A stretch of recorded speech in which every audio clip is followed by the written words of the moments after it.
গর্বে নিক্ষেপ করে দিল। গোবিন্দ বলে, রাধে রাধে,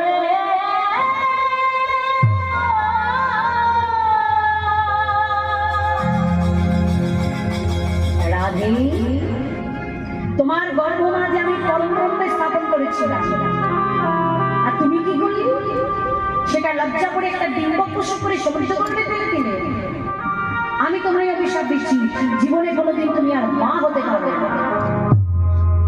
এই জগতের সকল দেব দেবীকে মা বলে ডাকবে, তোমাকে কেউ কোনোদিন মা বলে ডাকবে না।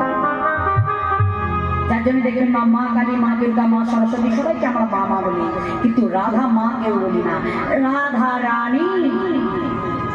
আর শোনো, যেহেতু তুমি ডিম্ব পোষণ করলে জানো ছিলে, তাই আজ থেকে কোনো দেবদেবীর গর্ভ মাঝে কোনো সন্তান জমিদার দিয়ে প্রসব হবে না, সবাই হবে অজনী সম্ভবা।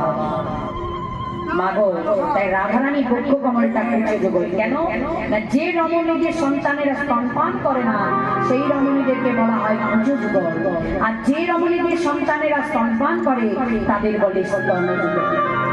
তাই সেই কুচো যুগলে রাধারানীর নখের আঘাত কে দিয়েছে? বলো, এটা নখের আঘাত আমার নখে। যখন আমি মালাখানা ছিঁড়েছিলাম, আমার হাতের নখে ওই মালা চিনাতে গিয়ে বুকের মাঝে ওই নখের দাগে পড়ে গেছে। আমার বধূ কিছু করে নাই। ধন্যবাদ। বিদ্যাপতি বলছে, তোমার সব রস ওই গোবিন্দ হেমধন নবনীত চোরা, কি বুঝির বসনে চোরা, সে সবে চুরি করে নিয়েছে। তোমার মধ্যে তো আর কিছু রইল না রাধে, রইল না, সবই চলে গেল। হ্যাঁ, তাহলে এবারে গতি কি বা হবে? রাধারানী বলছে, বলি কত গুণ,